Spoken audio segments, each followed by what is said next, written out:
Hey everyone, Mr. MC here. This is guide for round 16 of the Nations Cup. Let's get this started. Give yourself a bit of space between yourself and the left side of the track and brake before you reach the 150 meter mark. You'll be braking hard for a short while, then gradually ease off of the brakes as you turn in.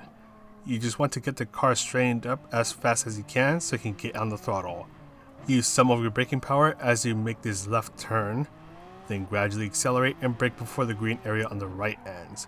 Just bring yourself all the way to the inside of the track, ease off the throttle for this right turn, get the car straightened up, and then fully accelerate.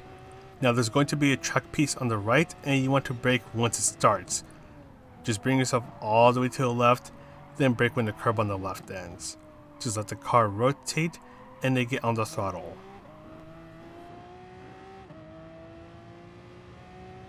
Now when this gray area on the left ends before the curb on the left, that is when you want to start to brake.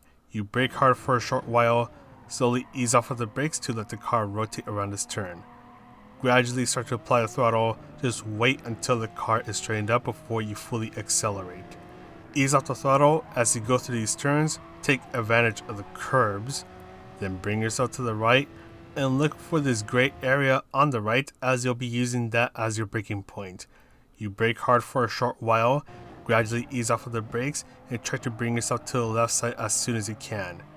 You'll be braking a little bit early here, just use some of your braking power, help the car rotate around this turn so you can get on the throttle. Then eventually bring yourself to the right side of the track and you want to brake as you pass the 150 meter mark. You'll be braking hard for quite a while here. Just try to nail this chicane, take advantage of the curbs, try to go through it in as straight of a line as possible. Just measure your throttle, don't get too aggressive on the exit. Then look for this big patch of dry grass that is on the left as you'll be braking just before you pass it. You brake hard for a short moment, slowly ease off of the brakes, bring yourself to the inside, straighten up the car, and you are good to go. But that is all for the lap guide. Let's go ahead and talk about the strategies. For the qualifying session, you have 10 minutes to try to get a good qualifying time. And you're going to want to go through this qualifying session a little different than usual. So even though the tire wear is a ×3, the Zonda F does wear its tires pretty quickly. So what you want to do is on your outlap, just take your time going through the outlap. There's no reason to wear the tires out. All you want to do is just take care of them. And by the time that you are finishing up your outlap, your tires should be warmed up and ready to go. Slipstream will be pretty useful here, so if you can get some like a slipstream, make sure you get it while maintaining a safe distance between yourself and the car ahead of you. And whenever you're done with your first or second qualifying lap, you just want to back out and then jump back in. And this is because even though the tire wear rate is at ×3, it's still going to add up pretty quickly on the Zonda R to the point where it's going to be a bit of a hassle to try to drive the car on one long qualifying stint. So you're better off just doing 1 to 2 laps, jumping back out and then jumping back in. That way you'll always have tires in good condition so you can try to get the best time possible. So if you jump back out and jump back in, it is possible to get up to 3 qualifying laps out of that strategy. For the race strategy, there are 2 possible tire strategies. You can go either with a 1-stop or you can go with a 2-stop. Either way, you will have to refuel at some point since even though the fuel consumption rate is a ×2, this car just chugs through the fuel like crazy. So you do want to do a little fuel saving by short shifting, and you want to do it through the twistier bits of the track like right here that you see in the video. But everywhere else, you kind of want to rev the car out and then do a little bit of short shifting if possible as you start to approach a turn. And the reason for this is because if you are short shifting too much, you're not going to be getting the most potential out of the car, which will slow your overall pace down. So for example, going through here, you want to rev the heck out of the car. If you're going through the main straight or the back straight, you want to rev the heck out of the car, just go as fast as you can. But when you're going through some of the twistier bits of the track, let's say going through here for example, you can shift when the bar on the bottom of the screen is at around 50 to 75% full. That way, the car can go really fast when you're going through a high-speed section of the track, and then you can save some fuel along the way when you're going through the twistier bits of the track. Now, that's going to apply for both the 1 and the 2-stop strategies, so this is something that is worth knowing. So when it comes to the tire strategies, there are 2 possible options, either the 1-stop or the 2-stop. Both racing soft and medium tires are required, so make sure that you have them equipped so you don't get the 1-minute penalty that gets applied after the race ends. With the racing soft tires, it is possible to go up to 11 laps under the racing soft tires, and part of this is going to depend on what you have your brake balance set to. You want to bring the brake balance towards 1 point to the front, or even 2 points, so -1 or -2, because the rear tires wear out a little bit faster than the front tires. Do be careful when setting the brake balance towards the front, because this car is already pretty understeery, so this will make the car a little bit more understeery, so you will need to slightly adjust your braking points and just how fast you're going through some of these corners, so you don't end up understeering into the grass.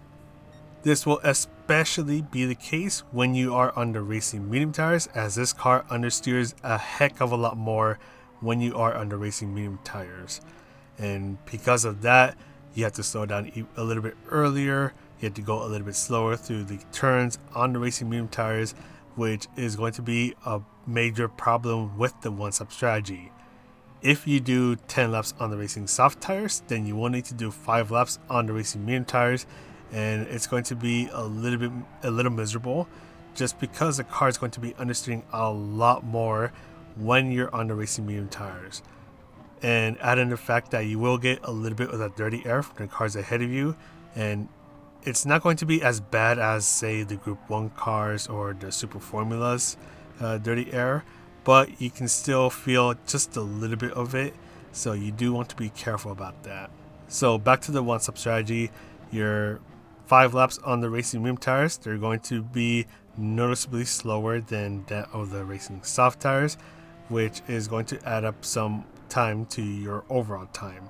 So is there a faster way to go about this? And the answer is yes, actually. That's where the 2-stop comes in, and this is just to quickly show you how it's going to go. So you want to do your racing soft stints for 7 laps, so you do 2 7-lap stints on the racing soft tires, and you'll only do 1 lap on the racing medium tires. Whenever you're about to start your second racing soft stint, make sure that you refuel, as you're going to need it to go about the next stint, whether that is the middle or the last stint, depending on how you do your tire order. And with this second soft stint, your car is going to be obviously lighter because you already used up quite a bit of fuel, so you're going to be able to get even faster times. Just look at lap 10, I ended up getting a high 150, lap 11 another high 150, and that's going to add up to end up saving time actually. So with this strategy, you'll be able to make up for the time that you spent doing 2 pit stops, one of them for changing tires and the other one for changing tires and refueling. And you're still going to be able to save up a lot more time. So when I did these 2 test races, comparing the 1-stop and the 2-stop, I was able to finish 7 seconds faster in the 2-stop compared to the 1-stop. The only thing you do have to be careful with when it comes to the 2-stop is pitting out into traffic. So you do want to be a little careful about that, and try not to battle too much when trying to make up for any spots that you've lost. Although you will be able to make up a couple spots just by passing the 1-stoppers whenever they go to the pit stops, so you don't have to battle out too much with them. So that's a lot of things that we've had to talk about today. Let's go ahead and just try to summarize things up. So when it comes to fuel, You will have to refuel, but you do want to push the car a little bit more, especially when you're going through the higher speed sections.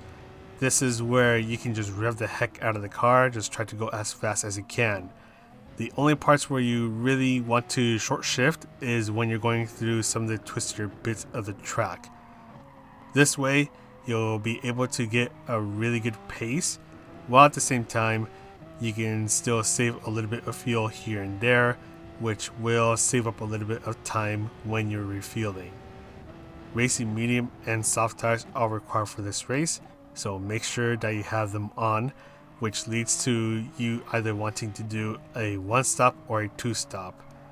1-stop is a lot more straightforward, but because of the pace that the racing medium tires gives, it's going to be a little bit slower than the 2-stop, where you spend 14 total laps on the racing soft tires and only 1 lap on the racing medium tire.